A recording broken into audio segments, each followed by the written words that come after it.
Welcome to Sacrilegious Discourse. For this is what the Sovereign Lord says. Why do you need prophets to tell people who you are and what you want? If you can justify everything that the God of the Bible has done, then you can justify any of your behavior. A lot of this mentality is trickling into what is now mainstream right-wing Christianity. I am capable of empathy greater than this God of the Bible. This is a Bible that they tell kids. This is the good Lord. This is the good book.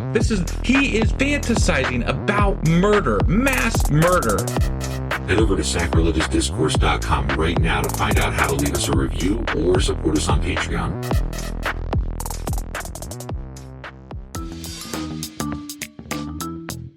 Hey there, sinners and saints. It's your favorite Bible-bashing duo from Sacrilegious Discourse, and we need your help. That's right, folks. We're raising funds for some heavenly equipment and a studio that doesn't sound like it's in the depths of hell. Our current setup, let's just say it's more apocalypse than audiophile. So if you want to hear us dissect the Bible without the background noise of demonic squirrels, chip in a few bucks. We're aiming for $5,000 to upgrade our audio and build a studio worthy of blasphemous banter.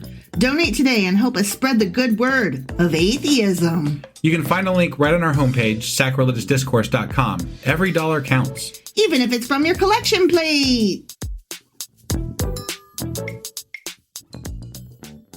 Husband! Wife! Do you know what we're doing today? Well, today is Saturday, which means that we're doing our Q&A Saturday. That's right. And what are we Qing and Aing today? Well, we're covering Ezekiel Chapters 26 through 30. Okay. And that set of chapters started with some prophesying against the city of Tyre.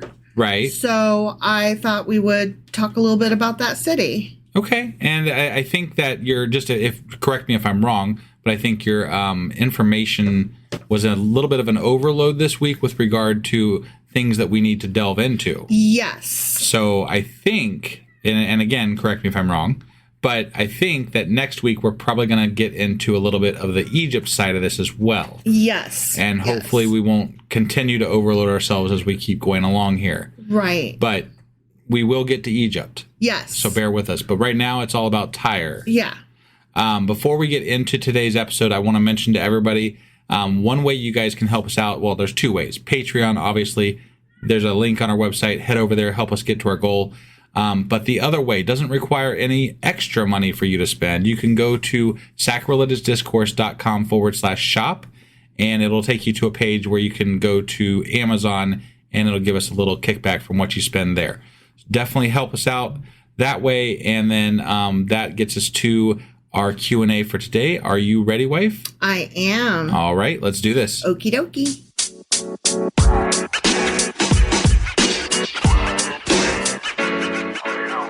All right, so we are doing a Q&A over Ezekiel chapters 26 through 30, but I started looking at my notes with chapter 26 and I kind of just stopped there because I was like, hang on. Yeah. Let me learn more about this fucking city, Tyre. Okay.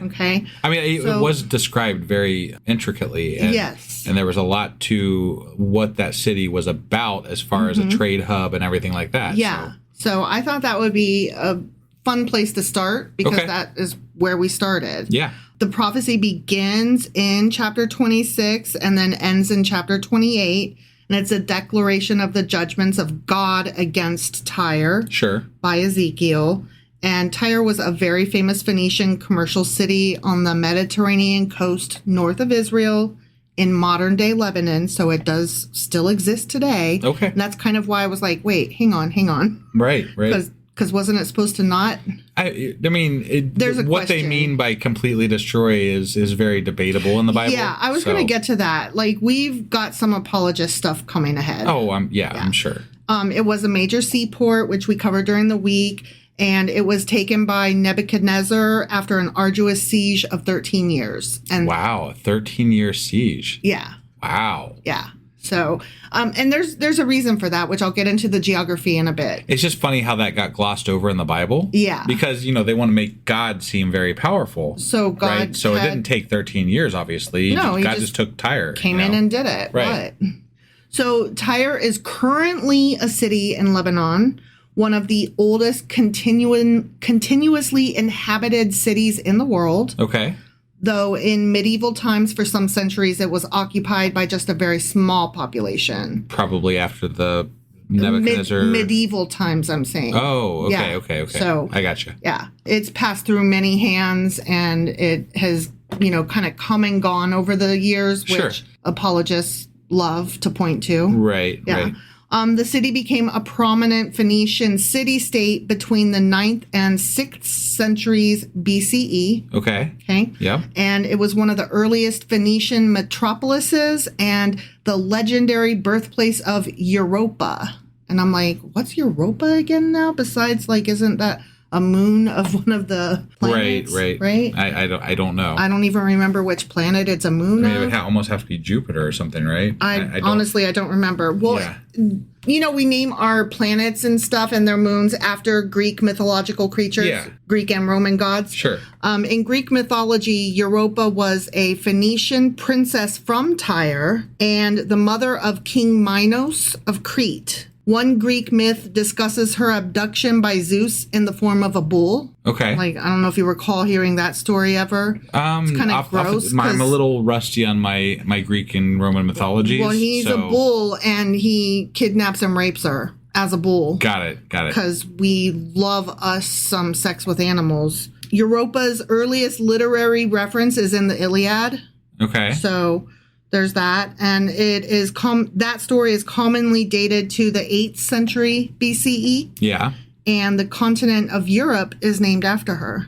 Got it. As is that one moon thing. Yeah, which is also it is one of Jupiter's moons. It's the fourth largest moon of Jupiter and 6th largest moon in our solar system, and it's the smoothest object in our solar system as well. There you go. There's a little bit of science for you. And Greek mythology and science. Love it. I honestly love that we name our heavenly bodies after Greek and Roman gods and goddesses. Yeah, it would be so boring if it was after Jewish and Christian things.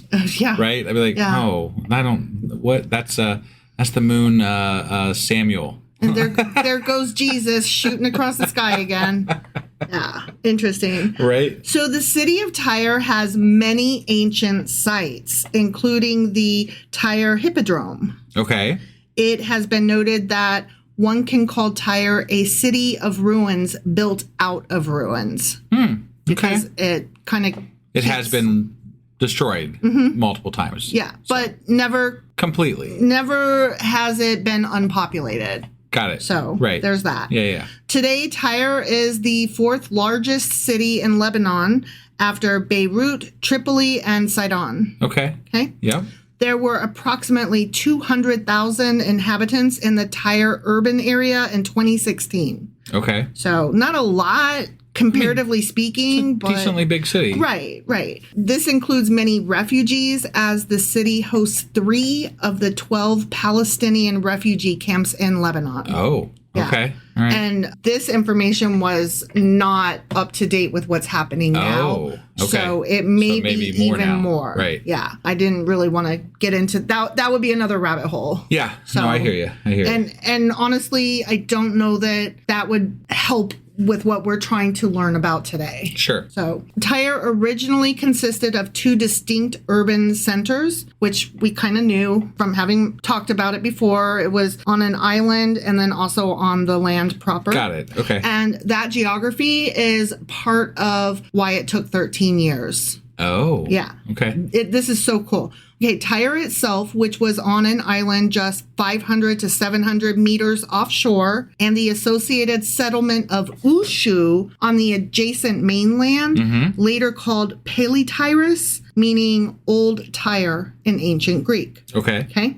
So the fortified city was on top of a rock, and it had 2 ports, the Sidonian port to the north, still partly existing today, and the Egyptian port to the south, which a lot of excavations in the water, what are those called? Water searches? What are those called?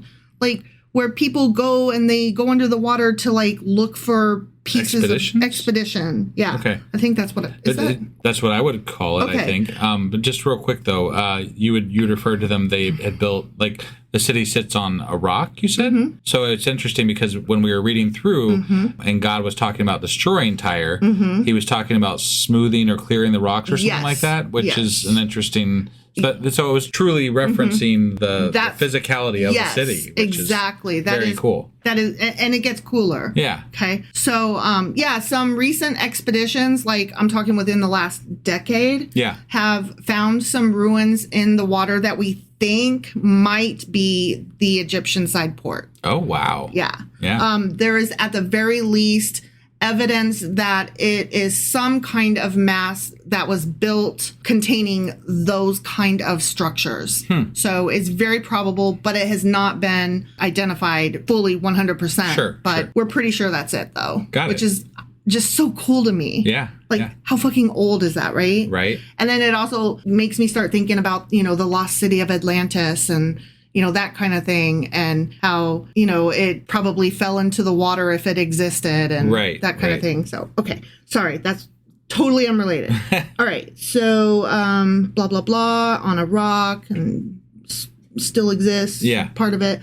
Okay. So throughout history, from prehistoric times onwards, all settlements in the Tyre area profited from the abundance of fresh water supplies, especially from several nearby springs, both north and south of the area. Okay. So it was both open to the world and self-contained at once. Sure. So it was like the perfect location for what it was doing. Right. Yeah. It's just kind of amazing. Right. The present city of Tyre covers a large part of the original island and has expanded onto and covers most of the causeway, which I will talk about later, built by Alexander the Great in 332 BCE. Okay. Yeah. This causeway just melted my brain, just so you know. Okay. So there's an isthmus that was created that increased greatly in width over the centuries because of extensive silt deposits on either side. Okay. And the part of the original island not covered by the modern city of Tyre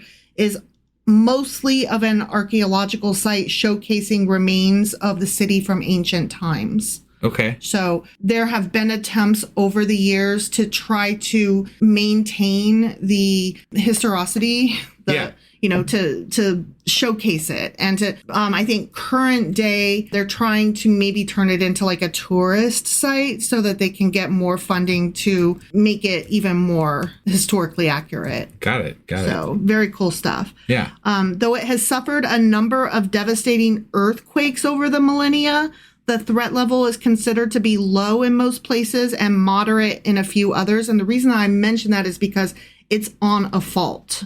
Oh. Yeah. Okay. So that's why that is kind of important. A tsunami following an earthquake and subsequent landslides and floods do pose major natural risks to the Tyrian population. Okay. So the earthquake itself wouldn't be the problem necessarily, but if that fault moves and there is a quake big enough, all of the other stuff that comes with it would devastate that area. Got it.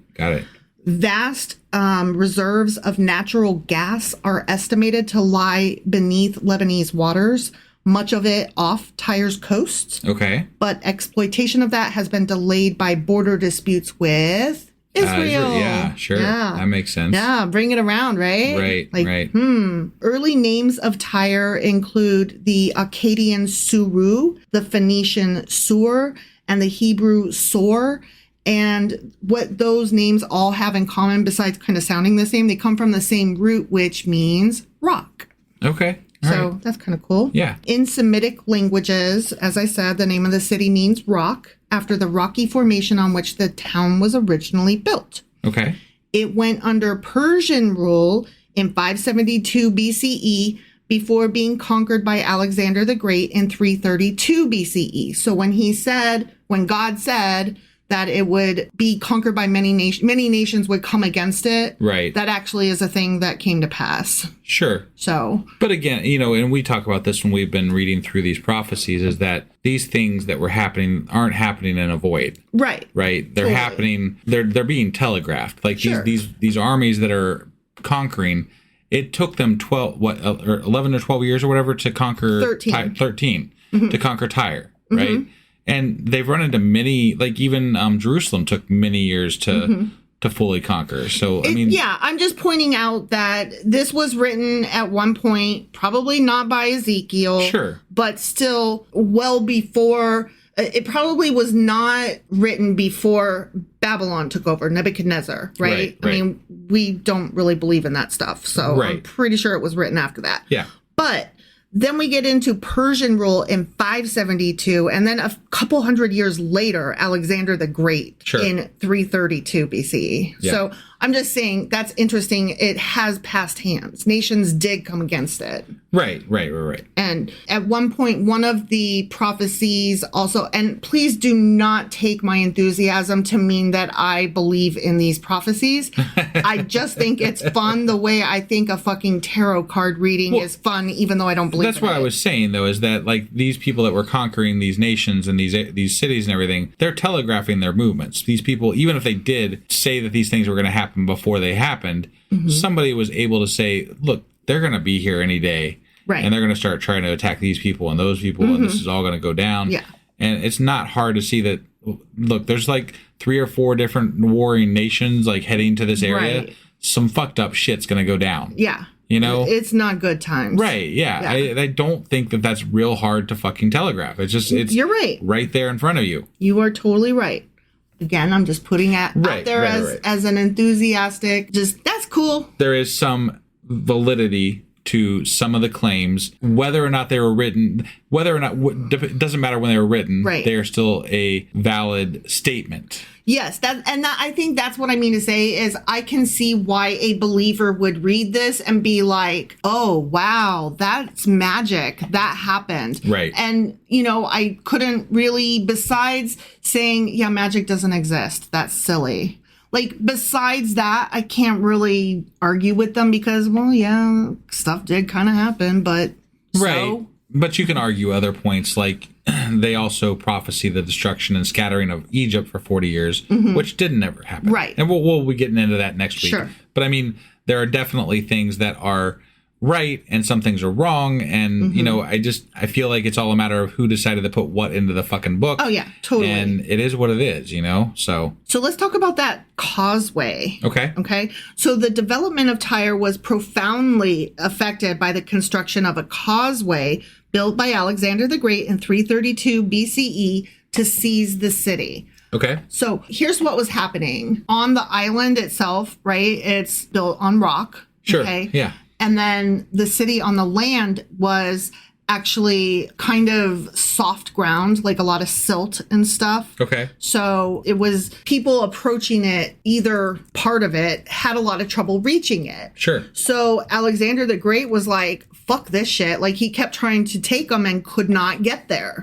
He just could not get there. Yeah. So instead of like making better boots or whatever, he was like, okay, I'm just going to basically get some rocks from Home Depot or whatever, and I'm going to build myself a motherfucking street. Right. And that's what he did. Yeah. I'm looking at it right now on a map. It's actually kind of cool. Yeah. So he basically attacked this place by laying ahead of himself strong ground that would hold him and his army. Right. And that is just amazing. And so he was able to walk right in and take it. I mean, that's really smart. Yeah. It's really smart. Yeah. So, I mean, Alexander the Great wasn't called great for nothing. Okay.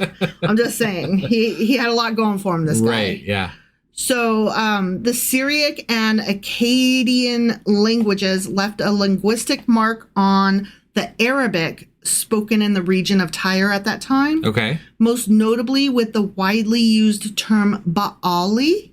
Okay. Where do we know that term kind of from? It's master, God, whatever. Right, which originates from the Baal religion, right? Today, the term is used to describe vegetables and fruits from rain-fed, untreated agricultural production. Okay. So you're a fucking fruitcake Baali. So it's just interesting that word, although it means something totally different now, it did survive through the ages, even though we were supposed to forget that. Right. Not only did we not forget, it was written down in the fucking Bible, and the word itself became stupid and meaningless and is a goddamn fruit. Right. You know? Right. Yeah. So that's funny to me. Yep. The Tyrian municipality of Ain Baal is also apparently named after the Phoenician deity. So it stuck around. Sure. Baal. Okay. Yeah. Okay, so then I have a note called Bible stuff. Okay, enough about Tyre, history and geography. Let's talk about some Bible stuff. Sure. Okay, so according to Joshua chapter 19, the fortified city of Tyre was allotted to the tribe of Asher. And I'm glad to have read that because I don't recall that at all. I don't even remember that tribe, honestly. Asher? Yeah. Was that one? They feel like they must have disappeared early because I don't hardly even remember them. Yeah. The only reason I remember it is because we knew a kid whose older brother was named Asher. Oh, yeah. And so that stuck in my head. Sure. But yeah, that was one of the tribes, and they were the ones who had Tyre. Got it. Yeah. King Hiram I of Tyre allied himself with David and Solomon in 2 Samuel, 1 Kings, and 1 Chronicles. Okay. And King Hiram provided architects, workmen, cedar wood, and gold to build the royal palace in Jerusalem as well as the temple. Okay. And I kind of remember that from the non-Tyre side of the story. Yeah, you know? for sure. So that's cool. Yeah. Tyre is mentioned in the book of Isaiah as being forgotten for 70 years when her, quote, fortress is destroyed, and after which, quote, her profit and her prostitute's wages will be sacred to the Lord. Okay. And that I kind of vaguely remember that, actually. But although her fortress was destroyed, she did not get forgotten for 70 years. So got it. Right. Yeah. Oh, another thing that they say that was one of the prophecies was that it would only be known as a place to lay your fish nets.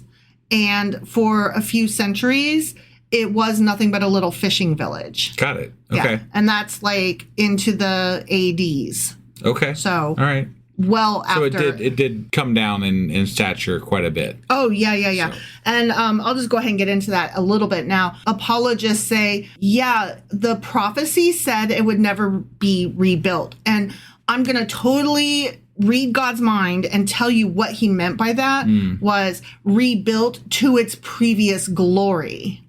As in, a huge hub and a fishing, a port and blah, blah, blah, with the security and the money and the all of the fame and the wealth that it had. That's what he meant. I know this because I, too, speak to God maybe kind of never. I'm like, but why do you think you know that? Right. They just say it so factually. What he meant was, and I'm like, why do you think you know that? Yeah. What authority has been granted you that you think you know that? Well, yeah, I think the answer to that is that the authority that's been granted to them is that God is real in their mind. Mm-hmm. And so that must be what he meant. And so there has to be a reason why this city still exists and has 200,000 people in it. Right. And it's that it can't mean that it wouldn't be rebuilt. It wouldn't be rebuilt to this extent. Right. Right. But and even this extent is arbitrary based on whatever I decide that means. So. Right. Until it matches up, I will continue to move the goalpost. Right. To make it match. Yeah. I have to glue these pages together. That's almost anybody who is trying to defend their religion to somebody who doesn't believe in it. That's almost the entirety of their argument is that I'm going to defend this to the nth degree, and there will be a reason to explain everything. Mm-hmm. There is an explanation for literally everything because there has to be. Right. And I will create one if there isn't one. And I will say it with authority. Yeah. And act like, what? That's just the facts. Yep. And that's the part that kills me, though, is that they just give themselves the authority. And then they're like, what? Of course it's this way. Didn't you know? Right. Like, no, because I am actually reading these words for the first time ever. And I'm like, that doesn't match. Right. Yeah. It doesn't. It doesn't match. I'm sorry. Right. Because it has been rebuilt. It has. Not to its former glory. You are right. But that is not what it That's fucking debatable said. even there. I mean, like, what would you consider former glory? I mean, it has electric now, probably. It has, like, there's so many greater things that it has now that it didn't have then. Right. So who's to decide what is the greater glory, right? I'm not one to judge, what that distinguishing marker is, but I would say that there are some people who, if they lived in those ancient times in that city and then came here, they'd be in awe and wonder as to what it is. That's true. That is true. You are 100% right. So, but I also saw some apologists that were like, part of why the city was so despised by the Lord was because they sold humans there proudly, and so God had to destroy them for doing slavery. And I'm like, okay, hold on. God condoned slavery. I'm like, look, do not make me defend slavery, because that is despicable. Yeah. I agree with you that God should have wanted to destroy this city because it proudly engaged in the selling of slaves. But even in that chapter, that wasn't the reason. That was not the reason, though. Right. It should have been. Should have been. And I am glad that you agree that slavery is wrong. Right. I wish you would tell the rest of your white right-wing brethren. Yeah. Because I think they want to bring that shit back. Right. But no, that's not what happened. Right. Okay, so Tyre is also mentioned in the book of Ezekiel, of course, which is why we're covering this, right. which prophesied its permanent destruction. And that was in chapter 26, verses 3 through 14. Sure. The main settlements were destroyed by Nebuchadnezzar, but after a 13-year siege from 586 to 573 BCE, the king of Tyre made peace with Nebuchadnezzar, going into exile and leaving this island city itself intact. Huh. Yeah. So interesting. That is and why. That's not how it was described either. That was never mentioned. And from what I understood from the prophecy was that it was going to be smashed overnight. Destroyed, completely wiped off. Yeah. But no, he cut a deal. Basically what happened is after 13 years, Tyre was worn down. Yeah. And after that long, he was like, look, I'll go into exile. You take this shit, but leave the island alone. They shook hands on it. And right. That's what happened. That is different from Nebuchadnezzar came in and with his strength knocked the whole thing down. No, right. It was with a handshake, bitches. Yeah. Well, and this is part of what I was like, God likes to flex, saying he's using this Nebuchadnezzar guy as his sword of the Lord, right? And he's going to use him to utterly destroy his enemies and show his power and everything. But it doesn't work out that way. Right. He's not utterly destroying these people. Nebuchadnezzar is definitely a powerful person who is taking over quite a bit of land in the Middle East at this point. Yeah, I don't dispute that at all. Like, he definitely conquered some shit. Right. But the way that they're describing it in the Bible is that they are completely wiped away from history. It's all rubble. Right? Here at the end, it's all rubble. Yeah. And if he was truly a god, he could do one of two things. Do that himself or make sure that his tool did it for him. And did the whole job. Yeah. And neither of those things happened. Right. And you would think that if his tool couldn't finish the job, that God would have just been like snapping his fingers and being like, y'all done. Or either whatever. that or brought in like a second, third, and fourth tool. I don't know. Just to complete the fucking you can't. God tells people early on in the Bible to kill people for sharing a false prophecy. Yet in the Bible, in my opinion, there are false prophecies in the fucking Bible. Yeah, totally. And this is one of them, I think, in my opinion. Yeah. So Alexander the Great used debris from the mainland to build a causeway to the island, which is kind of what we talked about, entered the city and plundered it, sacking it without mercy. Nebuchadnezzar did not, but Alexander the Great did. And some people, I'm sure, apologists point to that as well, but that can't even be right either, because the Bible specifically points out Nebuchadnezzar as the person who's going to do this. Although it does say that the city will come under many nations. Sure. Okay. So, all right. There's always something, All right. Yep. Most of the residents at that point when Alexander the Great came in were either killed in the battle or sold into slavery. Got it. Which is kind of ironic since that's what their big, they were doing, trade was. Sure. It was quickly repopulated by colonists and escaped citizens and later regained its independence. Oh, okay. Tyre did eventually enter a period of decline, being reduced to a small remnant. Got it. Which I really appreciated using that word in my notes. Was it a remnant? Yeah. Because God said there wouldn't be a remnant. Right. But there was a remnant. Was there a remnant? Mm-hmm. Yeah. Yeah. However, the nearby area grew rapidly in the 20th century. Okay. So, we're up to modern days. Yeah. The ruins of a part of ancient Tyre has been declared a protected site historically. Sure. UNESCO, what is that? Like they're the world... sure, I think I know what you're talking about. The world, this is a historical site, population I don't group know association. I don't know what they are, but... I think they're a European organization, maybe. That probably sounds right. I'm actually looking it up right now. It's the United Nations Educational, Scientific, and Cultural Organization. Okay. And it is World Heritage. They protect World Heritage sites and stuff like that. So that tracks then. Yeah. So they're like your little local historical society, but for Earth. Right. Yeah, which is cute. I like that. Yeah. Yeah. So they declared it a protected site. Okay. So that is cool. Like it's going to be preserved, and that is awesome. Yeah. And it can still be seen on the ruins of part of ancient Tyre can still be seen on the southern half of the island. Yeah. Whereas modern Tyre occupies the northern half and also sprawls across Alexander's causeway and on into the mainland. Sure. So okay, that is my brief ditty on Tyre. All right. That was an interesting history lesson. I thought so. As soon as it said Tyre, like Tyre still exists. Like I was like, hold on, I can't go any further. Yeah. No, and I mean that was kind of my whole hang up with Egypt too. Yeah. So I mean, we'll get there. No, I know.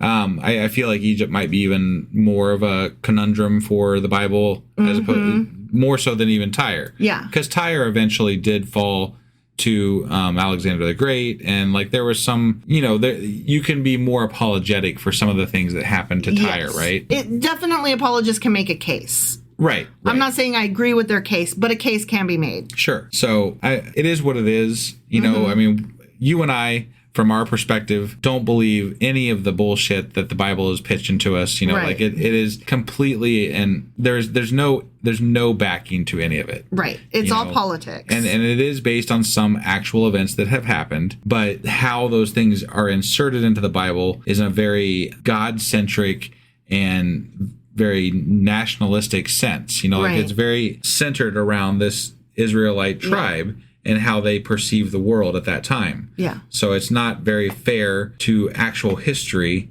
with regard to what happened. Right. So anyway, thank you for doing all the research on Tyre there. That was amazing. Cool. Thank you for recognizing that. Yeah. And that being said, so we will be back tomorrow. Not sure what we're going over, but it's Sunday, so we'll be doing our Patreon. And then I will get our weekly wrap up out, and we'll be back on Monday with Ezekiel Chapter 31, question mark? Yes, that is correct. Okay. So we'll see you guys then. Bye.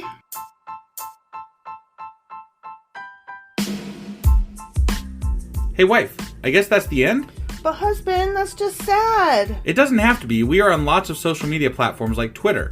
Our handle there is sacrilegious_D. For D's nuts. Oh my God. Stop doing that. Anyway, we're also on Facebook, Instagram, and Pinterest. There's a link to all of our social media sites at our website. Ooh, we have a website? Yeah, it's sacrilegiousdiscourse.com, where you can also find a link to our merch shop. We have a merch shop? Yep, we have podcast-themed clothing, mugs, notebooks, and more, as well as an atheist and science-themed products.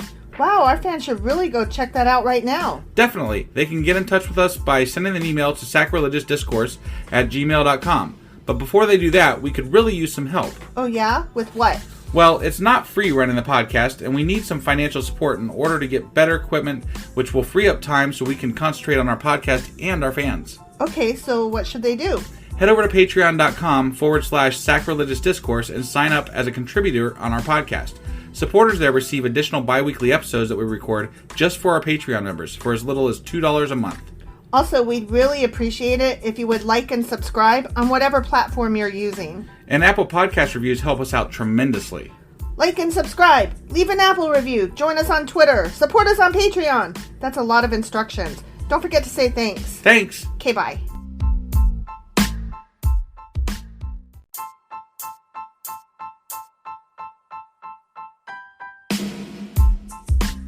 Hey, wife, I guess that's the end? But husband, that's just sad. It doesn't have to be. We are on lots of social media platforms like Twitter. Our handle there is sacrilegious_D. For D's nuts. Oh my God. Stop doing that. Anyway, we're also on Facebook, Instagram, and Pinterest. There's a link to all of our social media sites at our website. Ooh, we have a website? Yeah, it's sacrilegiousdiscourse.com, where you can also find a link to our merch shop. We have a merch shop? Yep, we have podcast-themed clothing, mugs, notebooks, and more, as well as an atheist and science-themed products. Wow, our fans should really go check that out right now. Definitely. They can get in touch with us by sending an email to sacrilegiousdiscourse@gmail.com. But before they do that, we could really use some help. Oh yeah? With what? Well, it's not free running the podcast, and we need some financial support in order to get better equipment, which will free up time so we can concentrate on our podcast and our fans. Okay, so what should they do? Head over to patreon.com/sacrilegious discourse and sign up as a contributor on our podcast. Supporters there receive additional bi-weekly episodes that we record just for our Patreon members for as little as $2 a month. Also, we'd really appreciate it if you would like and subscribe on whatever platform you're using. And Apple Podcast reviews help us out tremendously. Like and subscribe, leave an Apple review, join us on Twitter, support us on Patreon. That's a lot of instructions. Don't forget to say thanks. Thanks. Okay, bye.